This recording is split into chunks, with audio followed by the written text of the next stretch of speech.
It was supposed to be a feel-good day.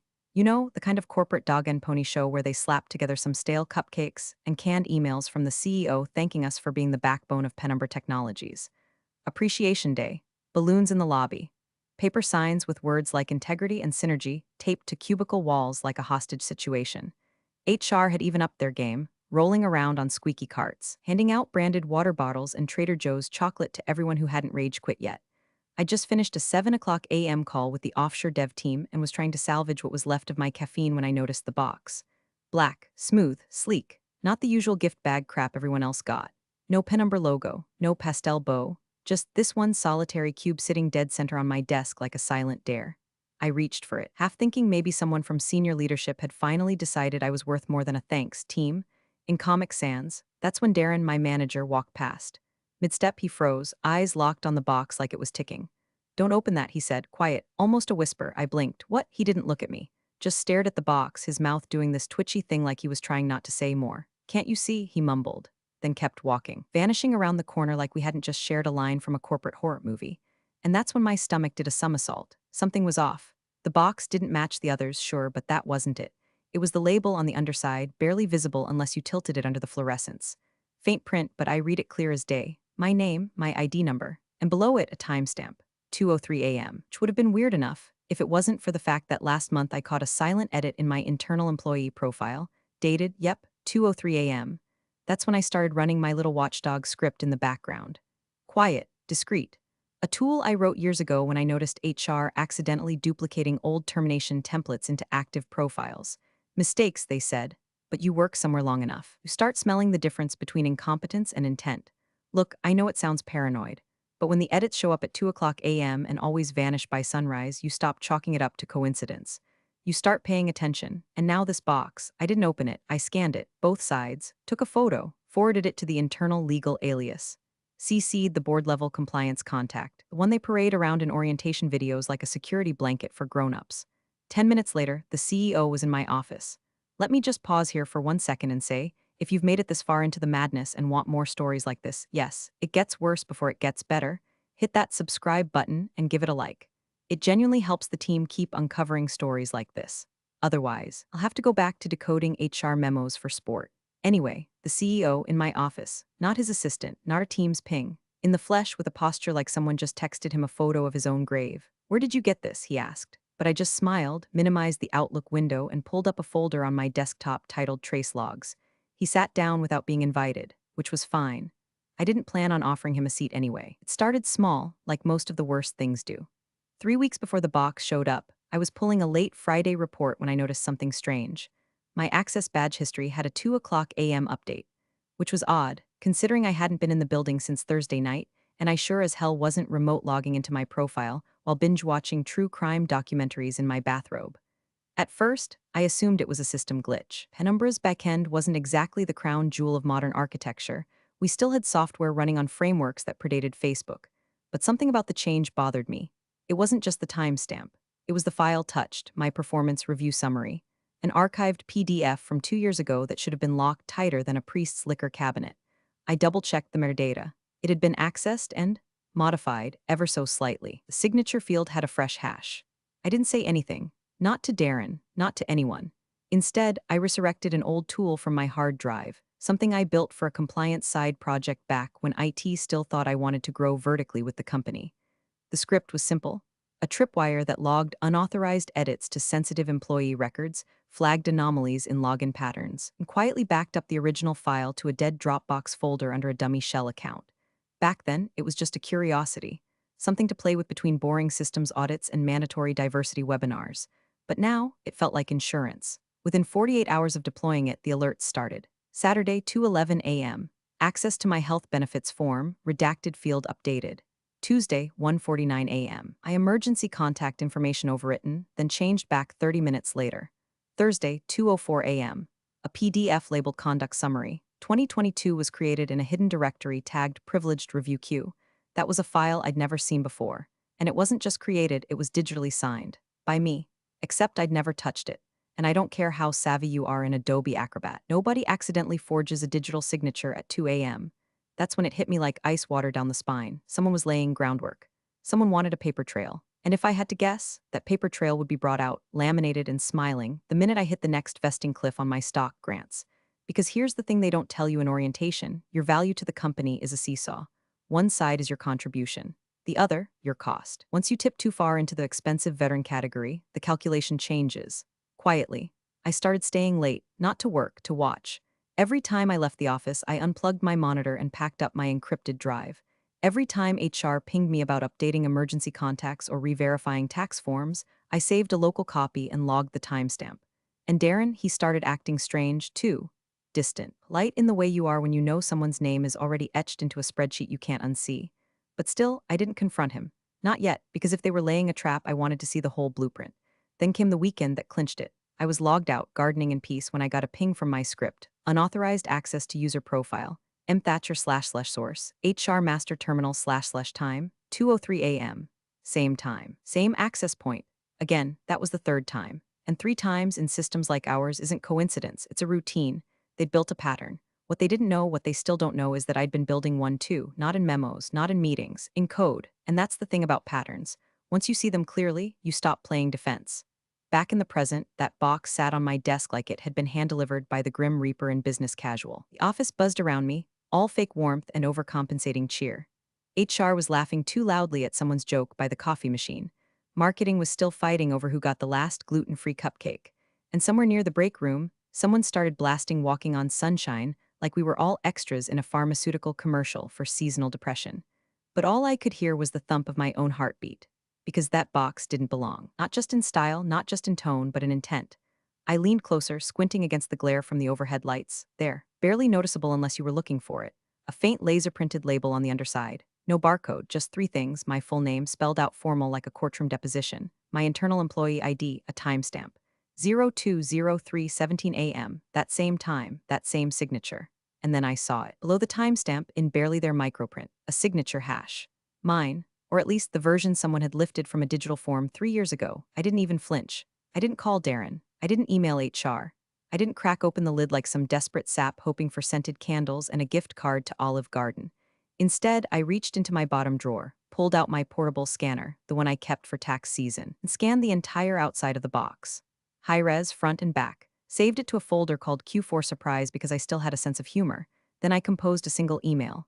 To Legal Internal Audit at Penumbra Tech, CC. Compliance Oversight Board at Penumbra Tech, subject: unusual materials, immediate review requested, attachment, box scan, M. Thatcher JPG, no commentary, no emotion.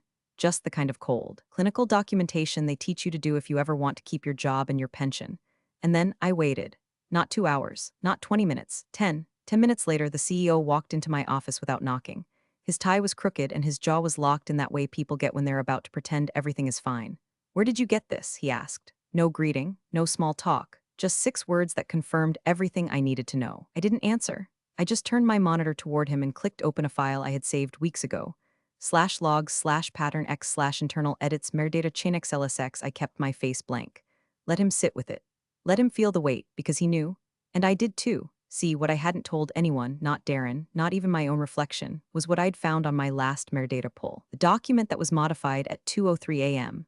A brand new PDF titled Disciplinary Review M. Thatcher Behavioral Flags Q4 FY 2025. It was short. Just one paragraph of vague accusations, insubordinate tone, repeated disregard for internal collaboration protocols, and my personal favorite, aggressive email formatting. Whatever that means. But the kicker: the document had been created 7 days before my next vesting milestone. 7 days. Which, if I'm doing the math correctly, and I always do, would have saved the company roughly $46,000 in stock payout. And that's not just sketchy, that's surgical. I was being surgically removed, with precision, with malice. Only problem, they left fingerprints, digital ones. And unlike people, logs don't lie. So no, I didn't open the box, because I already knew what was inside. What they didn't know was what I had been building. And it wasn't a resignation letter. The door didn't knock, it just opened. Wide, fast, like someone had finally realized the building was on fire and I was holding the extinguisher. Our CEO, Martin Kessler, stormed into my office without his usual entourage of assistants and post-it flinging interns. No planner, no small smile, no performative "hey there, superstar." Just him, unfiltered, sleeves rolled, jaw like concrete.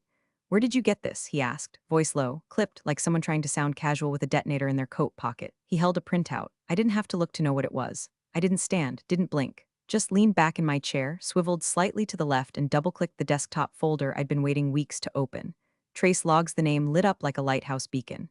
Inside, color-coded spreadsheet, a full chain of timestamp file edits, credential logs, access origin IPs, MAC addresses, PDF hashes, retention anomalies. Oh, and a little bonus, screenshots from the server's own shadow copy mechanism. Unalterable, immutable. My own private black box.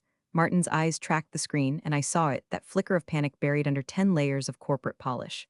This isn't authorized, he said, taking one step closer. You weren't cleared to monitor these systems. I finally looked up at him. Neither were the people who accessed my personnel file, or who generated a forged digital signature from my archived tax forms, or who opened my HR review history on a Sunday at 2 a.m. Silence. The kind that folds over itself like a wet tarp. I stood slowly, not to threaten, just to make it crystal clear that I wasn't about to roll over and beg. I walked to the small shelf behind me, pulled a red USB drive from a cheap ceramic mug that read I paused my work to be here, and held it out. He didn't take it. He just stared at it like it might bite. Everything I said is mirrored on this. Logs, edits, the full metadata trails, including one flagged entry made from your executive suite's network the night my file was modified. He opened his mouth, closed it. Good. Now he understood. I wasn't guessing. I wasn't speculating. I wasn't playing a game. I had receipts. Cold, hard, forensic receipts that made words like misconduct and termination fall apart at the seams. He dropped the printout on my desk. I didn't touch it. What are you planning to do with this? He asked. Nothing yet, I said calmly. Unless you'd like to explain why an internal HR memo was authored in my name, dated to a time when I was neither working nor even conscious. He took a breath, but I cut him off. I've already CC'd internal legal, board-level compliance, and our outside counsel listed in the compliance charter. That one hit. His left eyelid twitched just a bit, because outside counsel means something different. It means lawyers who don't answer to him. It means there's already a record. I sat back down and swiveled the monitor away from him. I didn't ask for this, I said. But now that it's on my desk, I intend to see it through. He stared at me for a long time, and then, just before walking out, he did something unexpected. He glanced at the box, the black one still sitting unopened on the corner of my desk, and his voice dropped to a whisper. They told me you wouldn't notice. Then he left, no apology, no denial, just that. And that's when I knew this wasn't about me anymore. It was about who else they thought wouldn't notice. I minimized the window, plugged in the red USB, and opened a new folder. Phase 2, because if they were going to come for me, they'd better bring more than cupcakes. They tried to make it look routine.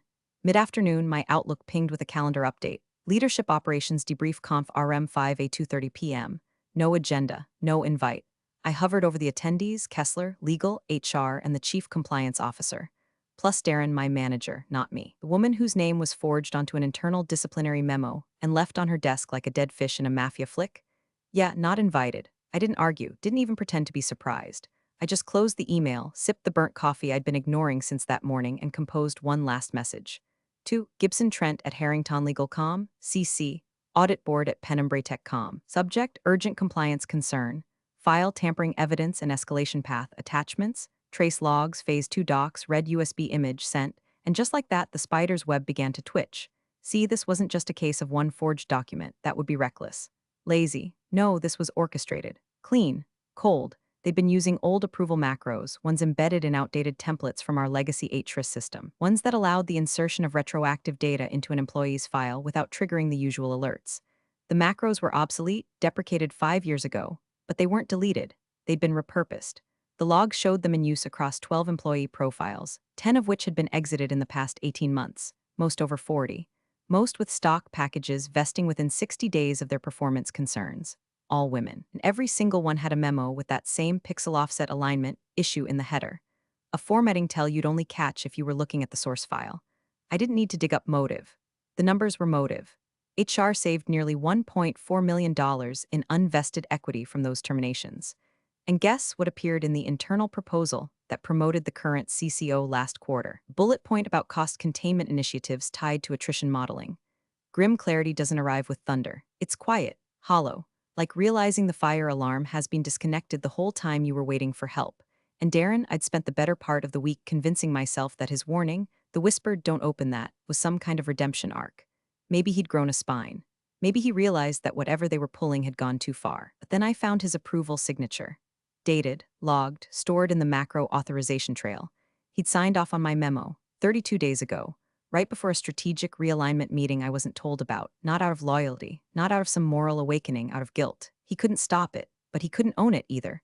So he threw me a breadcrumb, hoping maybe I'd save myself, and if I didn't, at least he wouldn't be the one who pulled the trigger. That's the thing about webs. Everyone's connected, whether they meant to be or not, and now they were squirming. The CCO, Brenda Delacourt, had gone radio silent. No Slack, no calendar updates. Word around the office was that she'd been called into off-site meetings. That's code for hiding.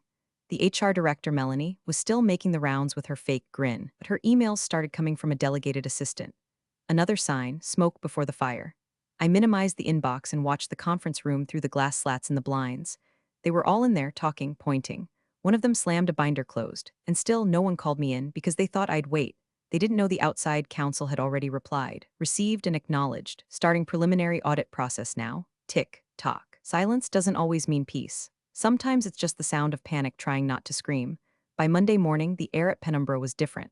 Not louder, quieter, and not the good kind. The kind where every hallway feels like it's hiding something. Conversations clipped short when you walk by. Slack channels with sudden message deleted placeholders. People glancing at you, then at each other, then down at their keyboards like their fingers might explode if they typed the wrong word. Melanie from HR had vanished. Just gone. Her office light stayed off for 3 days straight.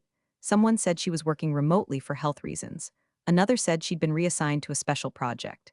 But nobody could explain why her voicemail now played the generic system greeting or why the framed motivational posters were missing from her wall.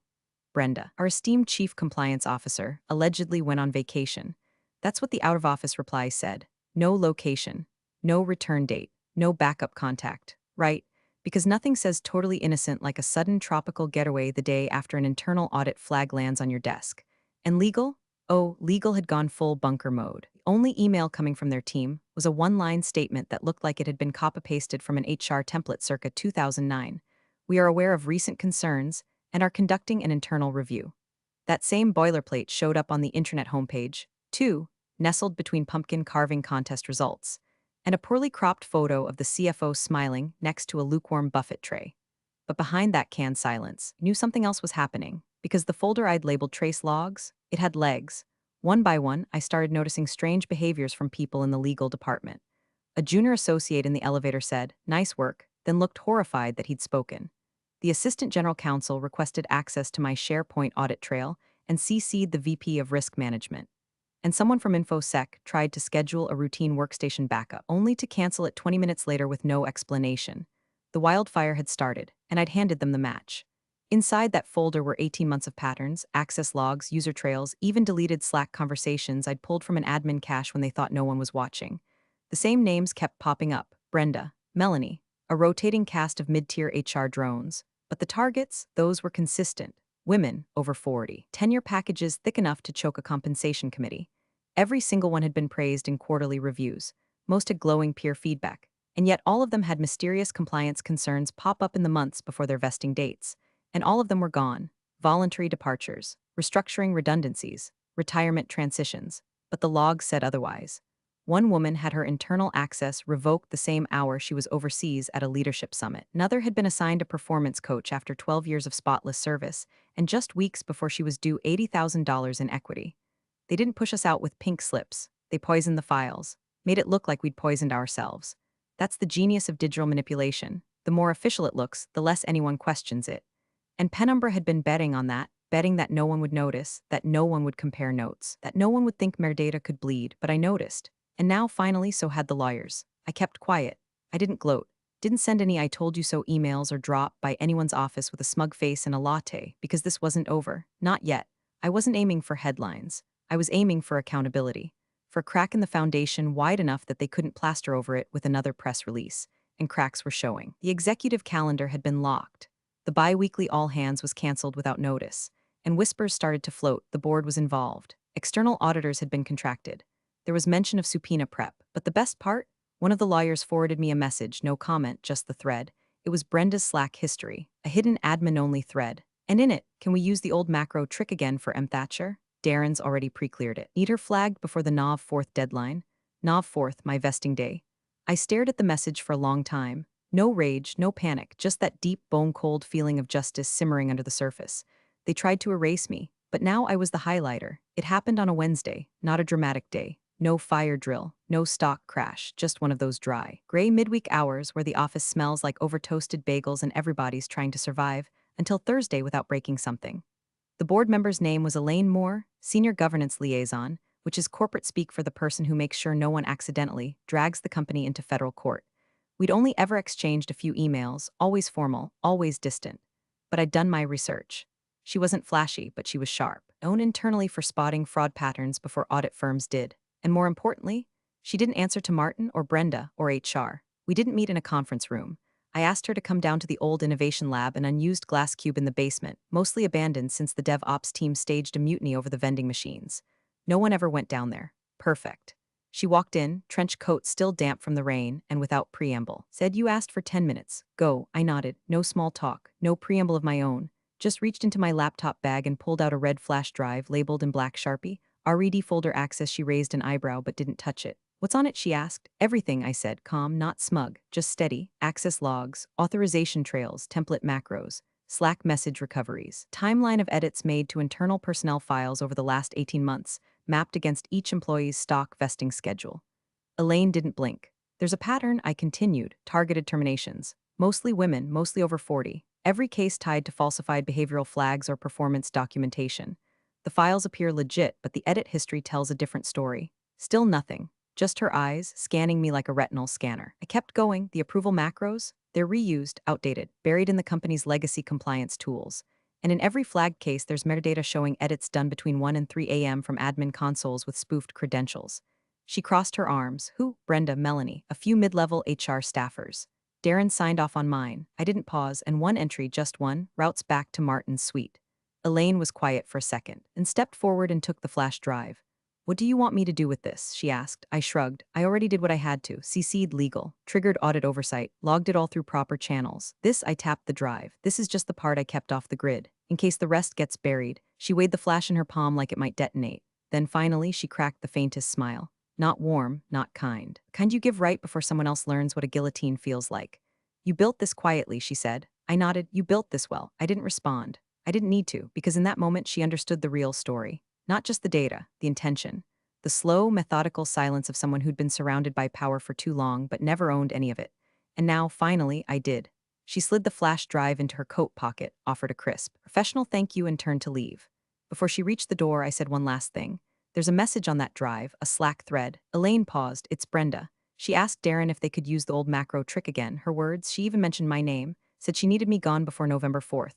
Elaine didn't turn around. She just muttered, "They always think Slack is private," and walked out. I stayed behind, alone, surrounded by dusty whiteboards, old 3D printers, and abandoned prototypes of things no one remembered building. But I didn't feel forgotten. I felt resolved, because this wasn't about surviving anymore. It was about making sure they didn't. The audit landed like a thunderclap in a library. One day everything was whispers, coffee mugs, and cautious glances. The next, Penumbra Tech turned into a glass fortress of NDAs and closed doors. They didn't ease into it. The audit team arrived at 8:07 a.m. sharp. 5 suits, no smiles, armed with clipboards, company-issued laptops, and the kind of tense, flat expressions that say, "We're not here to align expectations, we're here to unearth corpses." Interviews started before the office even hit peak Wi-Fi usage. People got pulled into rooms with nothing but a bottle of water and a pair of fixed stairs. They came out pale, blinking too much, mumbling about metadata and server trails. No one laughed at lunch that day. By noon, the internal message board posted a carefully crafted statement from the board of directors. "We are aware of serious allegations related to personnel file manipulation and targeted offboarding strategies. We take these matters extremely seriously and have initiated a full review of company practices and compliance systems.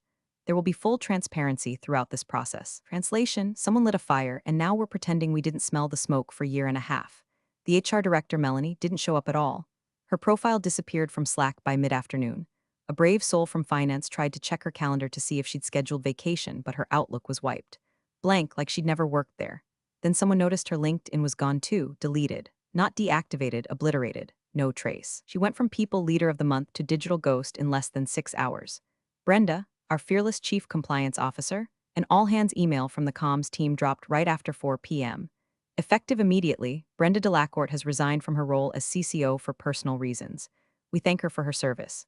Personal reasons. Classic. The only thing more suspicious would have been if they'd sent it in Comic Sans and CC'd their lawyer. It was around this time that people started coming to me. Quietly, carefully, in elevators by the microwaves during fake bathroom breaks. Women I hadn't spoken to in months, one who'd been performance managed out of a leadership role last quarter, another who'd been told her tone wasn't collaborative enough. And each one said the same thing: I think they did this to me too. They weren't crying, not angry, just clear-eyed. Like a curtain had been pulled back and now the whole rotten machine was exposed, gears grinding with nobody at the wheel. I gave them nothing but nods. A few soft yes, because this wasn't about me anymore. They were connecting dots on their own. It was in the way legal stopped CCing Martin on updates. The way InfoSec suddenly had badge reports and VPN login histories taped to their glass walls. The way the director of internal communications asked me for help rewriting the next compliance briefing. As if I hadn't been one signature away from a forged termination 6 days ago. But I wasn't smug. I didn't gloat. This wasn't some triumphant movie ending where the villain gets dragged out in cuffs and everyone slow claps. This was a clean, quiet unraveling. A long gaslight finally flickering out, and I just kept walking forward, careful not to trip over the wires they left behind. I wasn't chasing justice. I was living in it, one meeting at a time. The call came on a Friday morning. Crisp air, weak sunlight, the kind of day that pretends to be quiet before it flips the table. Unknown number. I almost let it go to voicemail. Mary, this is Tim Harrell. I've stepped in as interim CEO, just like that. No apology, no small talk, no attempt to sell me a future wrapped in buzzwords. I've been reviewing the audit findings, he continued. You were instrumental in bringing them to light. What you did took clarity and guts. I waited. I wasn't about to start patting backs for a company that nearly handed me a digitally forged pink slip. We'd like to retain you, he said, not just as an employee, but as a strategic advisor. You'd report directly to me. You'd define the guardrails. His voice had that polished stiffness I recognized from too many boardrooms, a tone that said he didn't come up with this idea, but he sure as hell wanted to be seen implementing it. I appreciate the offer, I said slowly, but I'm not available. A pause, just long enough for the implication to land. I see, he said. Well, if you reconsider, I won't. Click. I didn't do it to be cruel. But I'd spent the better part of a year living under a silent siege. They tried to write me out with keystrokes and plausible deniability. Now they wanted me to come back and fix the mess they made with the very tools they tried to weaponize? No, thank you, because I already had a key to my new office. The glass-walled kind, minimalist, clean, just across the street from Penumbra Technologies. I made sure of that when I signed the lease. Nothing too obvious, just visible. The sign on the door reads, Greyline Compliance Advisors, our tagline? Truth, with a timestamp. It started with just me, a rented desk, and a server rack I built by hand. Now we're onboarding our third client. The second one came from a whisper inside Penumbra. A woman who once sat 2 rows down from me. She said the same thing everyone eventually says. They never thought we'd compare notes. On my desk that morning was a black box, identical in shape and size to the one they'd left on my desk during Appreciation Day. This one wasn't anonymous. There was a note taped to the top. Handwritten, slanted, sharp ink, we should have listened. Inside, a signed contract from Penumbra, retainer agreement, 6 figures, first quarter up front, for oversight, for repair, for trust. I smiled, not big, just enough. No revenge, no firebombing, no anonymous exposé, just truth, logged, dated. Backed up to 5 secure mirrors. The same way I had always worked. They thought they could bury me in silence. Instead, I became the one who writes the record. You're the real MVPs of the office jungle. Thanks for watching. Smash that subscribe button, or the coffee pot might just forget your next brew.